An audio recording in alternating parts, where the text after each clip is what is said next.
Bus പോയാ? ആ പോയി. ഏത് കാലം? എന്റെ HR കാലം താമസിച്ച് പാതി ശമ്പളം കെട്ടി മാറി. കരയണ്ട. എവിടെ വർക്ക് ചെയ്യുന്നേ? ഇവിടെ ഫീനിക്സ് എന്ന് പറഞ്ഞൊരു അച്ചാർ കമ്പനി ഉണ്ട് അവിടെ. അയ്യോ, ഞാൻ ഇന്ന് അവിടെ ജോയിൻ ചെയ്യാൻ വരിക. ആഹാ, വെൽക്കം. ഇനി അങ്ങോട്ട് ചൊകവാ. അത്രക്ക് പ്രശ്നമാണോ?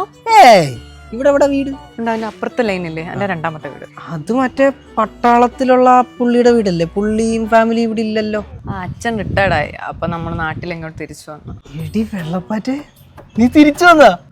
എടാ നിക്കരു പുള്ളി, നീ എവിടെയായിരുന്നോ? ഞാനിവിടെ ഉള്ളതുകൊണ്ടല്ലേ എന്നെ കാണുന്നത്.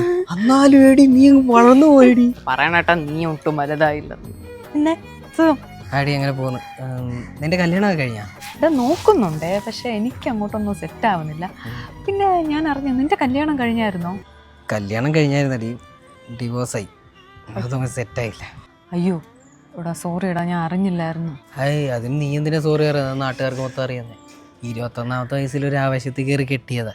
22ാമത്തെ വയസ്സായപ്പോൾ ഡിവോഴ്സായി. ഇപ്പോൾ 3 കൊല്ലായി. ഹാപ്പി. അത് വിട്. അച്ഛനമ്മയ്ക്ക് സുഖമാണോ? പണ്ട് ഞാൻ സ്ഥിരം അവിടെ അല്ലായിരുന്ന. എനിക്ക് ഓർമ്മയുണ്ട്. എന്നിട്ട് ഒരു വാക്ക് പോലും മിണ്ടാതെ ആളങ്ങ് പോയി.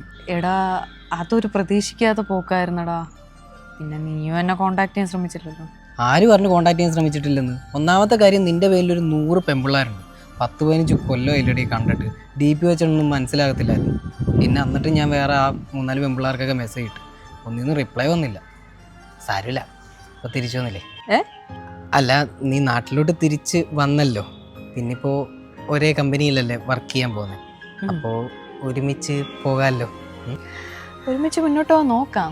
ആദ്യം കമ്പനി എങ്ങനെയാണെന്ന് അറിയട്ടെ. മതി. കമ്പനി നല്ലപോലെ അറിഞ്ഞിട്ടുള്ളൂ. കുഴപ്പമില്ല. അയ്യോ, നമ്മൾ ലേറ്റ് ആയില്ലേ? അത് കുഴപ്പമില്ല. ഇന്ന് ഇച്ചിരി തെറി കിട്ടിയാലും ഞാനത് സഹിക്കും. ഓ അങ്ങനെ.